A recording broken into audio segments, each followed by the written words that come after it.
So I am pleased to introduce John Barlow, a good friend of CFA and Canadian farmers.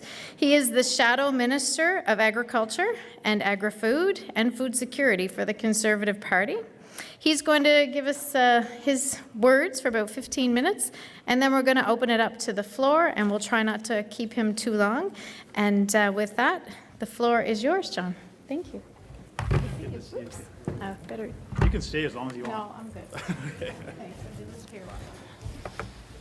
Well, I apologize for being a little bit late, but as you know, we've had some votes this afternoon. We've got another one here just after 5, so I'm going to keep my phone up here in case I get the buzz. But now we have this amazing app, so you guys can see how it works. I'll be just taking a picture of myself, and hopefully it works. If my face doesn't work, I'll be borrowing one of yours to make sure that I get my vote in. But it is so great to be here in person and see all of your smiley faces. It's kind of like a high school reunion.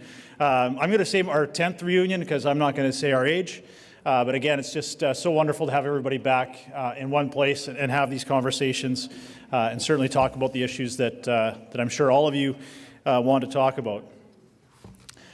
I do have to admit, working over the presentation last night, it does seem a little bit surreal that, I'm working on a speech about agriculture and agri-food and agribusinesses when we have what is happening in Europe with the invasion of Ukraine by Russia.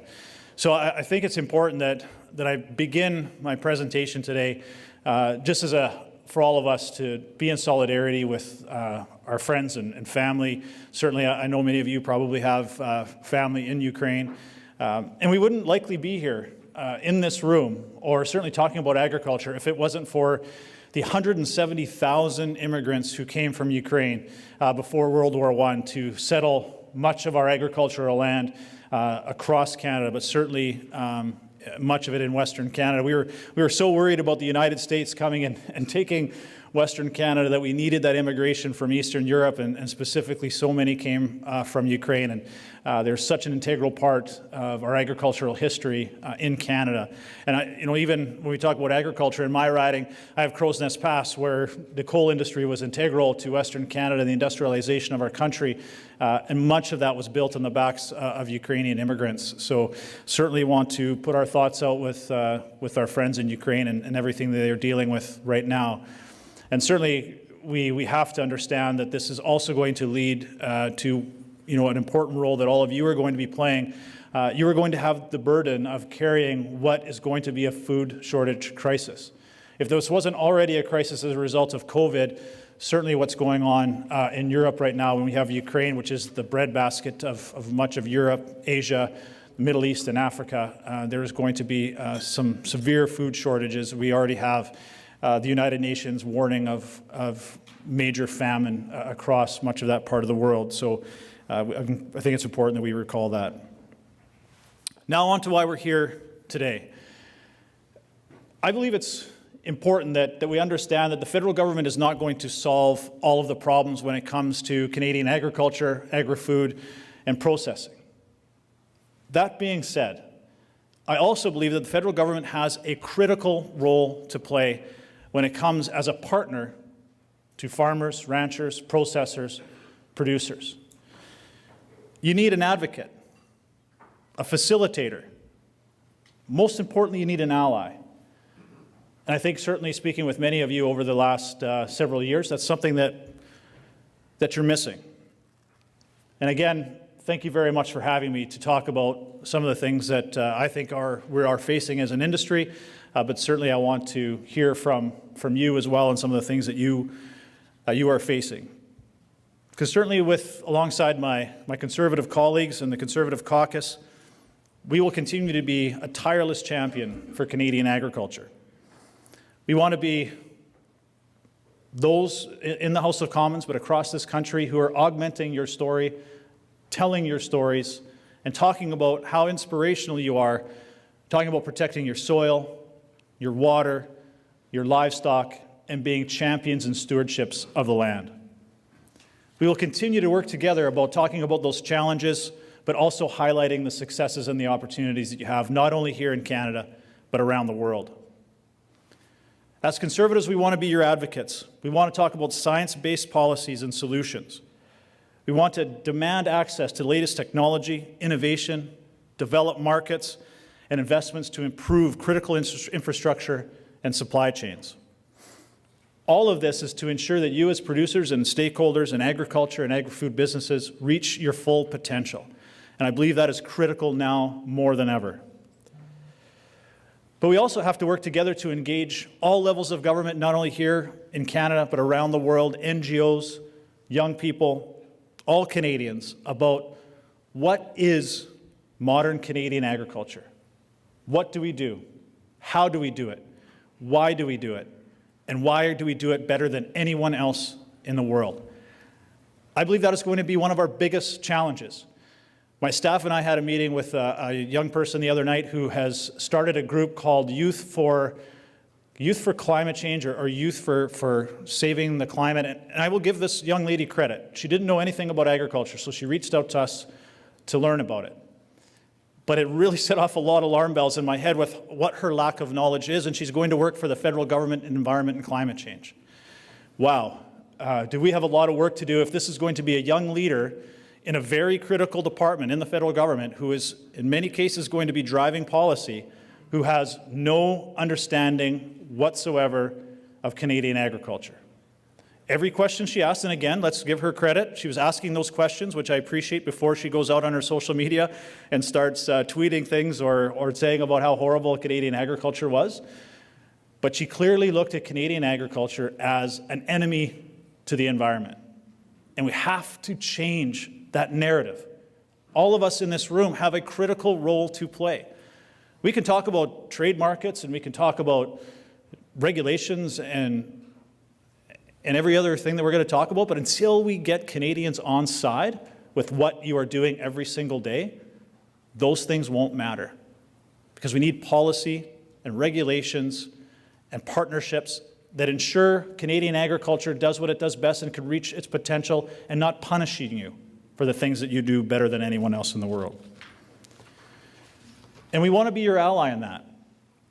We want to be your ally when it comes to eliminating non-tariff trade barriers, protecting supply management, and pushing back against punishing policies and legislation that is not based on science or good data.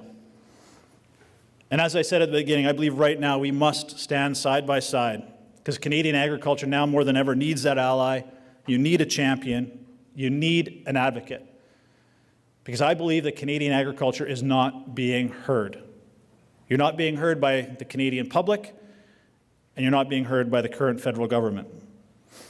And I want to give you some examples of that, and I'm not the one that's always going to talk about problems. I also want to talk about potential solutions and what ourselves as a Conservative official opposition have put forward in the past months and certainly in the months to come. But let's look about some of the things that are going on right now. The government has put forward a net zero panel, no representation from agriculture. They've announced changes to fertilizer use and emissions. No consultation with agriculture. We certainly, as my good friend was talking about, what has gone on with the PEI potato crisis. That is a political mistake. It has nothing to do with what is quality potatoes or potato wort. And where is the government advocating on your behalf? There's no support, or they voted against the exemption of the carbon tax on farm fuels. We've asked many times for an investigation in Section 49 of the Transportation Act to try to address some of these challenges in our supply chain. Hasn't happened. 12 of you in this room have gotten together as stakeholders and presented the government with some real tangible solutions to address the labor crisis. You did that months ago. No action. You are not being heard. And I don't believe it makes any sense. Now more than ever, agriculture should be a top priority. Because whether it's food security, economic recovery, or employment, if COVID-19 hasn't taught us anything, it should teach us that food security and Canadian agriculture are integral, not only to the daily lives of every single Canadian, but certainly to Canada's economic recovery. Throughout this pandemic, if anyone in this country did everything they possibly could to make sure that we had good quality food on our grocery store shelves and on our dinner table, it was you. And for myself and my Conservative colleagues, and certainly all Canadians, I want to take this moment to say thank you. We couldn't have done it without you, and you got us through this. Now, you've certainly proven yourselves hardy over these last challenging 2 years. Labor shortages, drought, floods, carbon taxes, lack of access to global markets, certainly a pandemic, but through all that you've persevered. And your adaptability and your responsiveness is remarkable. But again, if we have to take anything away from these 2 years, it is the importance of prioritizing your success as Canadian agriculture. This is our opportunity, and I do look at this as an opportunity. This is our opportunity to strengthen our supply chains and ensure that those assistance programs that are in place are efficient, timely, and bankable. There is no question in my mind that agriculture can be a key driver to Canada's economic recovery. These are numbers you all know. But in 2020, the agriculture and agri-food system employed 2.1 million people in Canada. 1 in 9 jobs in Canada's economy are directly related to Canadian agriculture. That generated $140 billion in GDP. That is irreplaceable. However, to answer that call, to carry that burden, which I mentioned at the beginning, it is just as crucial that a federal government develop policies that strengthen agriculture and does not punish it. And I talked about some of those problems that you're facing. And I found it interesting, we're doing a study at the Agriculture Committee right now on issues around the supply chain. And you can't have one weak link, but right now, as many of you know, we have several weak links that have been identified.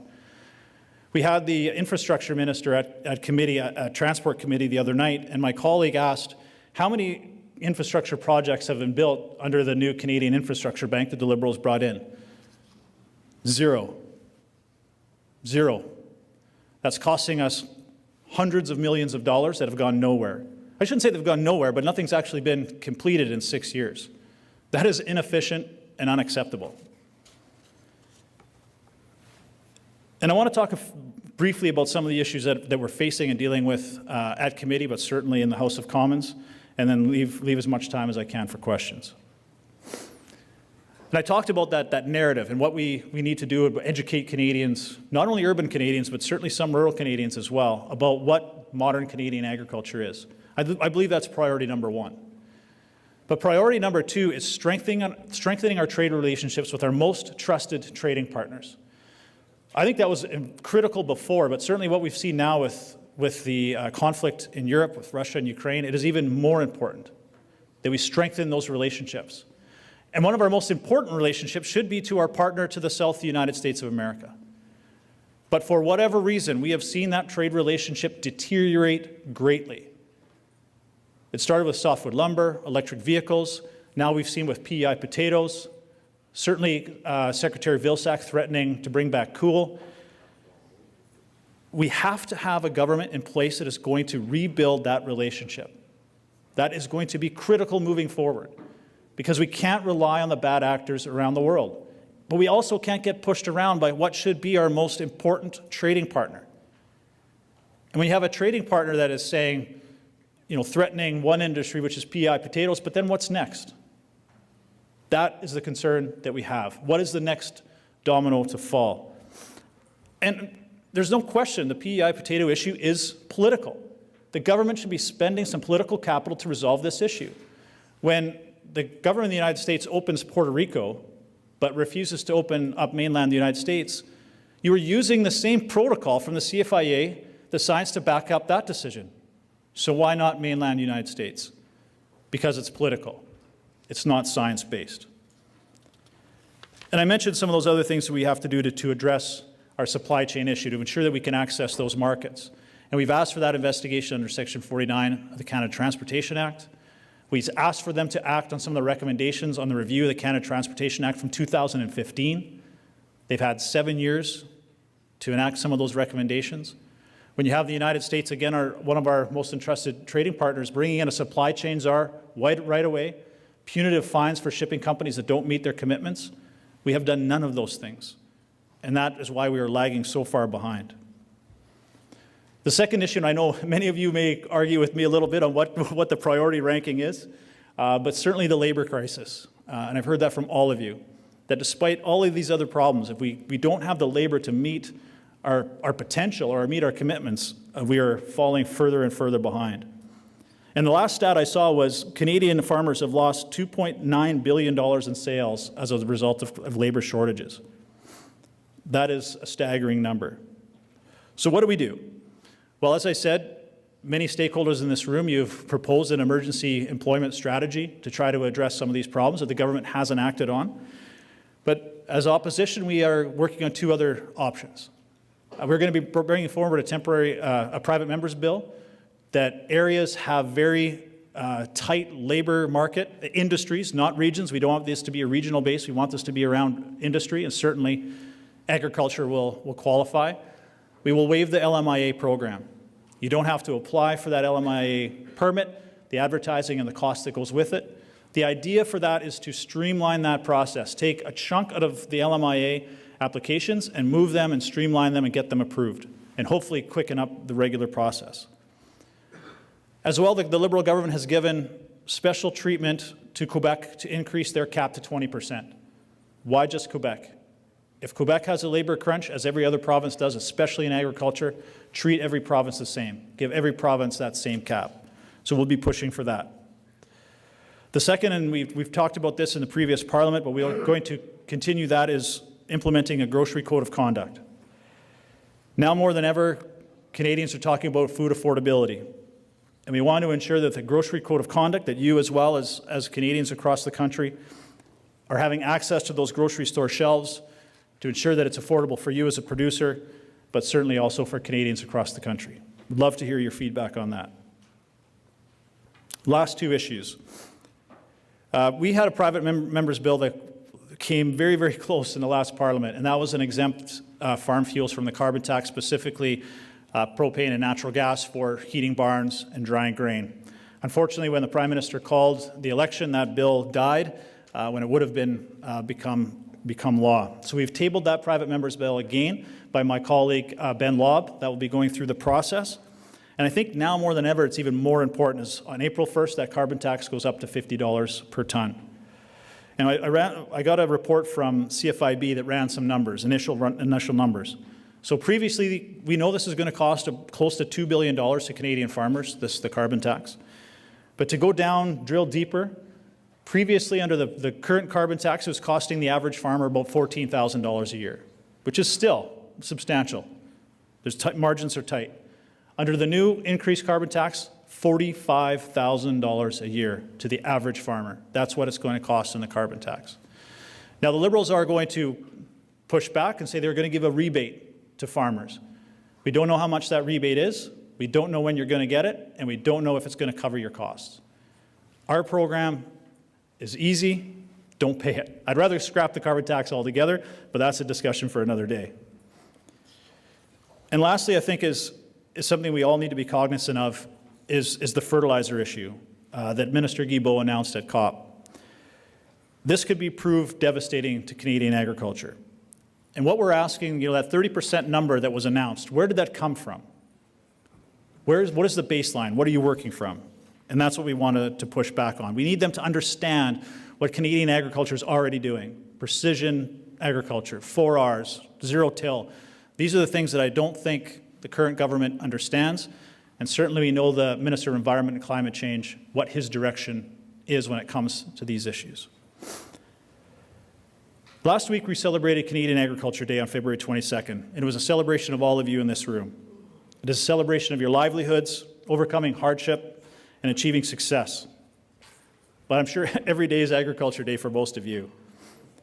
But together we will continue to meet with farmers, ranchers, agribusinesses all over the country to address the challenges you face, but also the advantages and opportunities you see. As I said, the world is changing, and we need to strengthen our ability to meet those challenges. Whether it's energy or agriculture, Canada has the incredible opportunity to be a global powerhouse and a reliable, trusted supplier of vital commodities. And I know you are ready and willing to carry that burden. But to do that, Canadian farmers, processors, businesses, you need an advocate, you need a facilitator, you need a champion, and you need an ally. As Canada's Conservatives, we're ready to be those things once again. Thank you very much. I appreciate your time, and I look forward to your questions.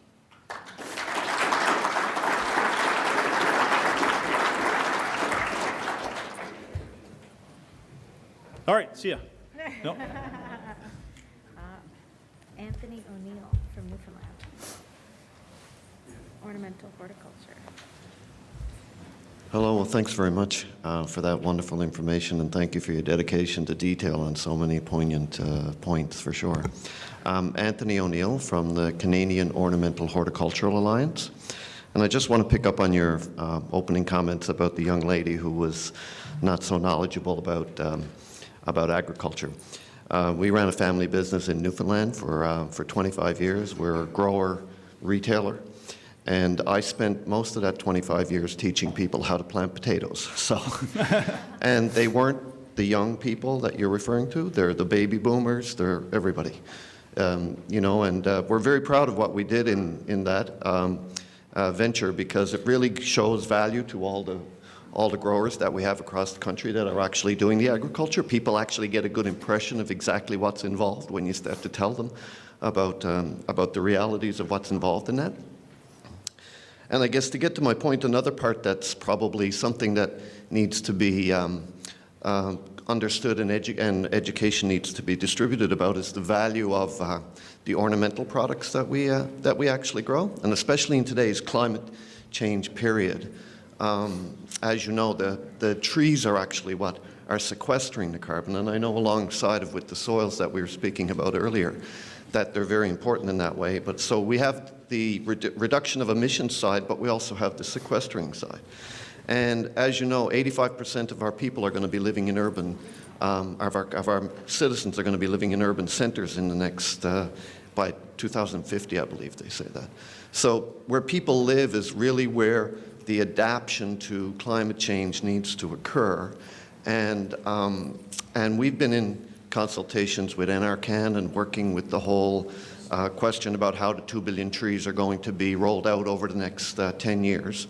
And as I was mentioning to your counterpart on the NDP side, you know, we're talking about 100 million trees for our sector that actually needs to be grown by our producers across the country, and that are going to be planted into the urban environments. And they're not, you know, we're not talking about the seedling ones. There's, you know, there's all, that's the other 900 million. But there's going to be a significant amount of input needed to be put in by our growers to deal with that. And the suite of programs now that are out through the agricultural partnerships and the business risk management programs are just not there to be able to really support that kind of injection, because we're asking for incremental growth by all of our growers. And I'm just wondering, you know, if that conversation has actually come across your table, or what your thoughts would be as to how we could really support those producers, because they're going to really need that support for, you know, entering into that kind of risk to really be able to help us with the climate adaptation in our urban centers. So. Thanks. Yeah, thanks for that question, and thank you for everything that you're doing. I think you hit on a couple of things that I want to briefly touch on. And I think the most important thing is as I talked about with that fertilizer announcement, having Minister Guilbeault in Environment and Climate Change really should raise a lot of red flags, as this is a minister who's very activist bent, which is, you know, that's his prerogative. But they also need to understand, when you talked about carbon sequestration and some of the things that agriculture is already doing, I think that is what we need to focus on, is educate government departments and certainly our colleagues in the House of Commons from all the different parties about what is that baseline again? Where are we? Do they understand the level of carbon sequestration that agriculture is already doing, including the ornamental side, when you start planting all of those trees? I think that's really critical. And I know Alistair probably talked about his private member's bill on the soil study, which I think is also very important to give us that better idea of where we stand. So I think that's the first thing. The second thing is with Alistair's bill, and there's another bill going through the Senate by Senator Black as well, that is sort of similar, and I think that's so important that we understand the soil health across Canada. It hasn't been done since 1984.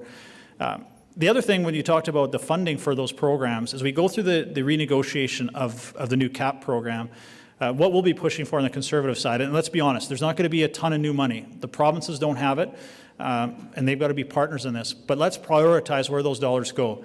And I think one of the top priorities should be science, innovation, research on how different aspects of agriculture can offer solutions to some of the challenges that we're facing. I think that should be a critical part of that negotiation.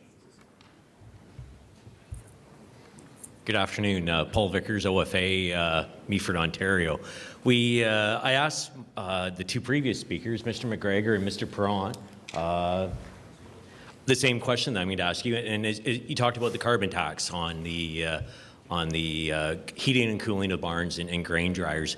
They both seem very positive towards the bill, and I guess obviously you and your Conservative Party are positive towards the bill also. So I'm not very good at numbers, but I'm thinking that this one might have the chance of making it through. So I congratulate all three of you for coming here and showing your support for that sector of agriculture. So thank you very much. Thanks, Paul. I didn't know that Yvonne and Alistair were still here. I would have, thankfully, I didn't trash talk them at all. And we will be supporting Alistair's bill as well on the soil study. And it's one of the things I do is, that was good. They know I would never trash talk them. One of the great things about the Agriculture Committee is we all get along extremely well. We know we have to work together to find solutions. And I believe, if they spoke positively of that bill, they supported the previous Parliament, and nothing has really changed that would hopefully change their support. So I am glad to hear that they will continue to support that. And a good example was my private member's bill last Parliament as well, which was about biosecurity on farms. We'll be bringing that back as well. We've tweaked it a little bit to include mental health as a part of that, as part of Farm Credit Canada's mandate that they fund mental health programs. Like Do More Ag and similar programs. That came out a lot during the debate on the biosecurity bill. So certainly I hope to continue to have their support as it goes through. Yeah, Kelly Van Ham, Canadian sugar beet producers. Hi, John. How are you? Good. How are you? I'll be seeing you next week. Yeah, that's right. Yeah. Looking forward to it. Just a question on the MELT program and Class 1 drivers specifically, and the reciprocity that we're looking for between the movement of Class 1 drivers within provinces, within Canada, but also from the U.S.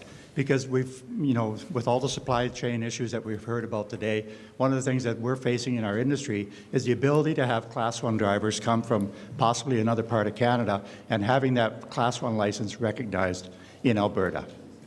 So if you can comment on that. My second question is on, we've heard a lot about diversification. As sugar beet producers, we only produce about 8% of the domestic sugar in Canada. And we are really looking to improve that. So on secondary industry and the development of that and government support for that, what can you tell me that you can do as a government? What would you do to help to support that industry? Thank you. Thanks, Alan. Good to see you. Certainly on the first question, you touched on what has been a problem for many governments over the years, but the interprovincial trade barriers within our country, our most lucrative free trade agreement is with the country we don't have, and that is our own. The Senate did a really good study. I would encourage anyone to read it. It's probably 5 or 6 years old now, but it was called Tear Down These Walls, and they said it before Trump said it, so I'll give them credit. But it basically said that because of the irritants within our provinces, and trucking was the number one recommendation within that study, it's costing us about $150 billion in GDP annually, just with all these trade irritants within our country. So unfortunately, we have tried several occasions to have a Canada Free Trade Agreement, but until the provinces agree to start eliminating some of this protectionism. And if you read that study, oh my gosh, some of the rules for truckers going across provincial boundaries is ridiculous.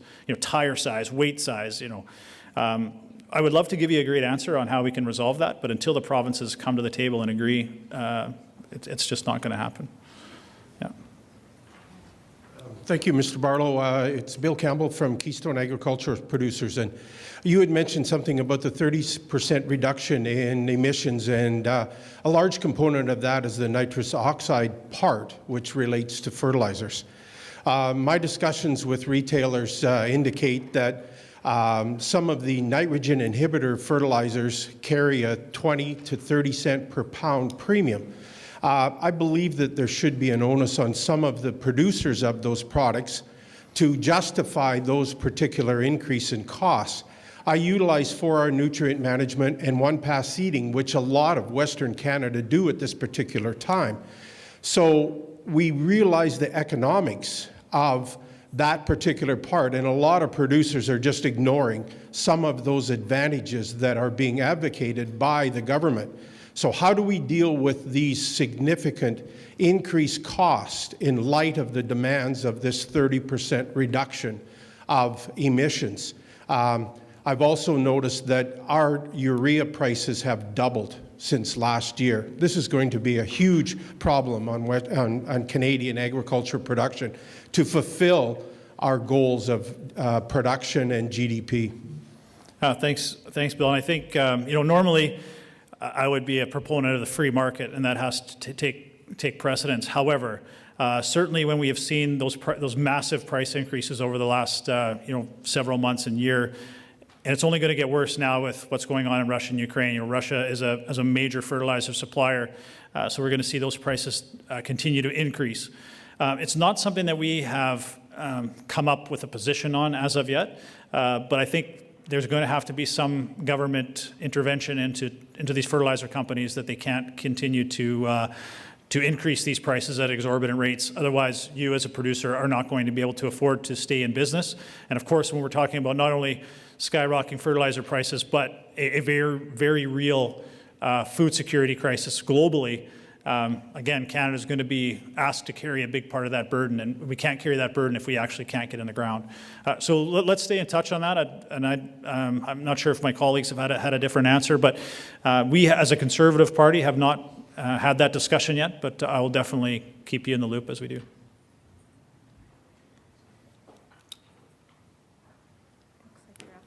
Wow, Mary, that wasn't too bad. Yvonne, you don't want to ask a question? Mr. Perron? No? It's your birthday? Oh, did they sing you happy birthday already? Later. Oh, okay. You turned 30 today? Excellent. 30 ans. Thank you very much for everyone having me. Have a great night. We'll see you at the reception.